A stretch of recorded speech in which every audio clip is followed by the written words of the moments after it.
How fast to get from 1 million gallons to 150 million gallons? So it's going to be a little over 10 years.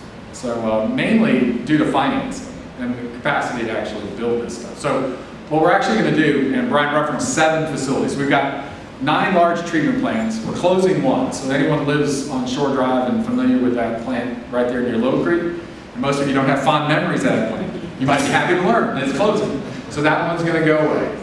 So that gets us down to 8. Our Atlantic treatment plant is over near Ocean Lakes High School, and it discharges into the Atlantic Ocean. It's actually too far east to do this. If we put the water in there, the salt water has already migrated past that point. We push salt water further inland if we did recharge at that location.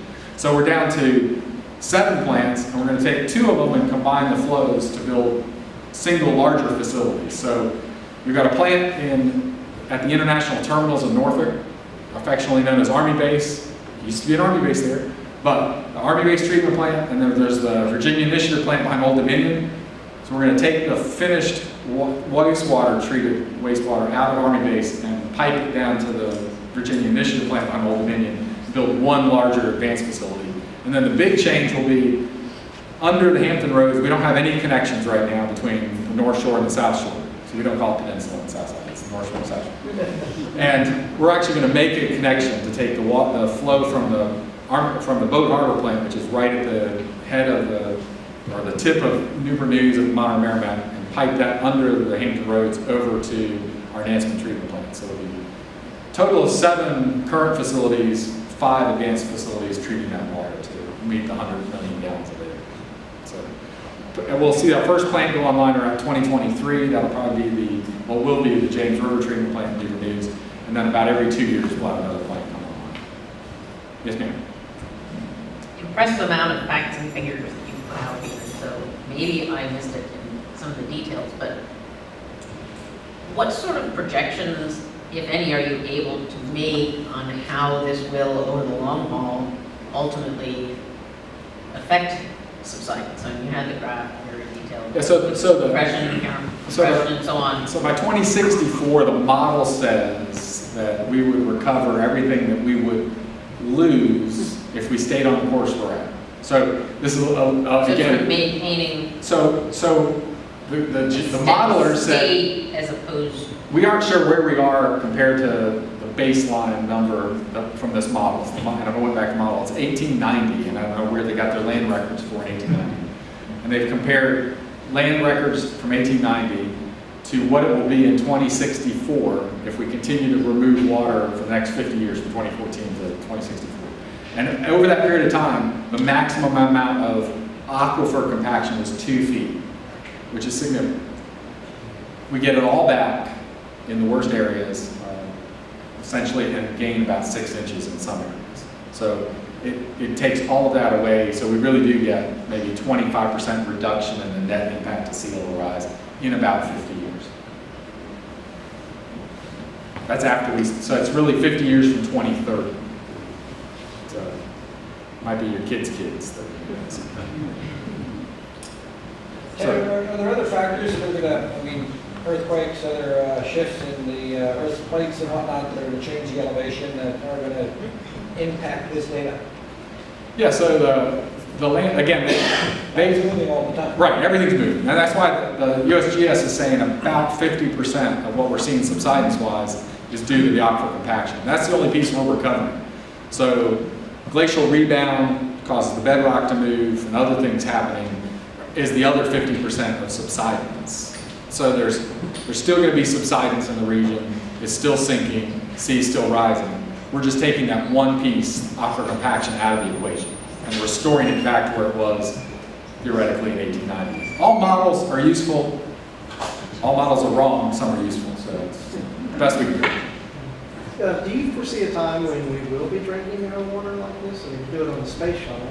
Yeah, I mean, we drink it, drink a lot of it, but there's no real need. We've got plenty of surface water capacity regionally, and it's really good, I think, to have an environmental buffer between the end user and reused water. So if for some reason, say 20 years from now, we find that there's something in there, we need to pull that water back out.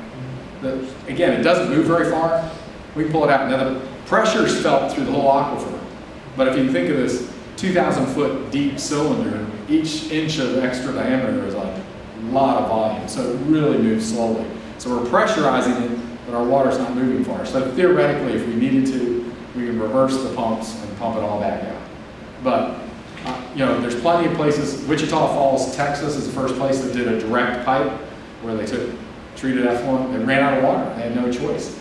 So there'll be plenty of places in the world.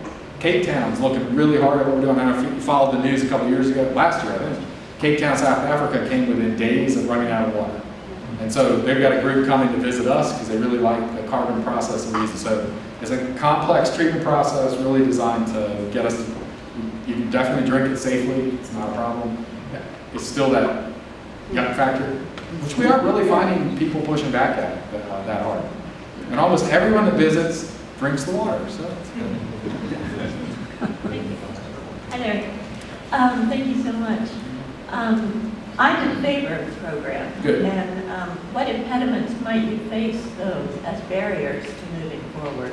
Is it political, otherwise? So on the political side, I think we're in pretty good shape at the moment. So our strategy was to hit politicians really early before we did anything else. And our ask was, don't run off and change regulation or put in a bill that would prohibit this till you get the facts. Because we were really concerned when we first brought this out that some group of constituents was going to go to someone in General Assembly and they were going to just blanket stop it.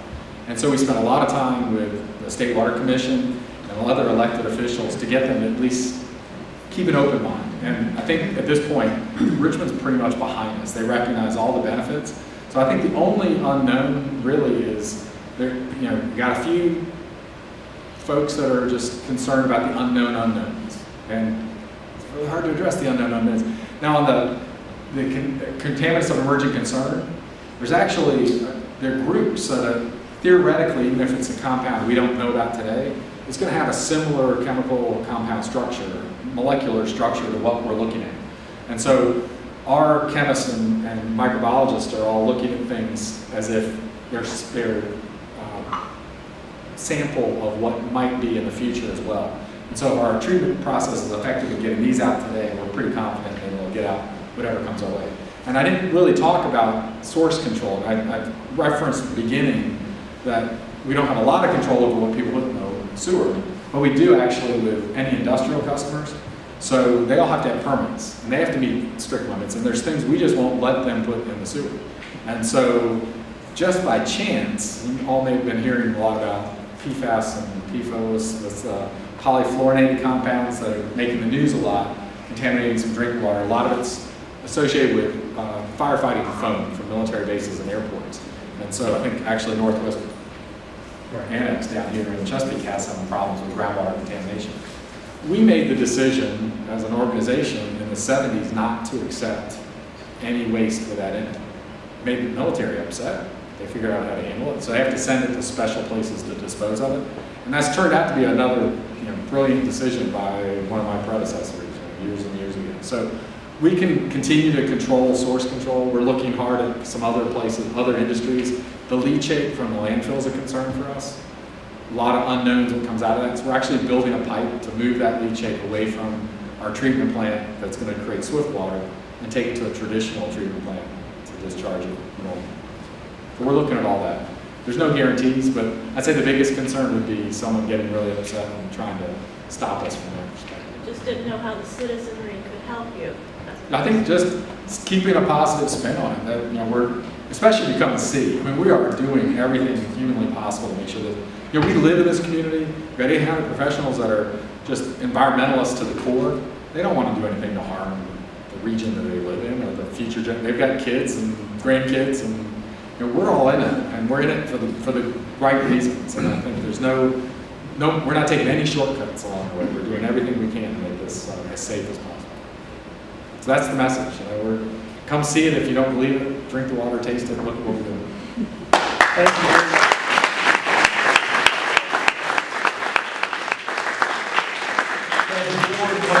Thank you again for your speech tonight. Thank you so much. This was our final forum of the season.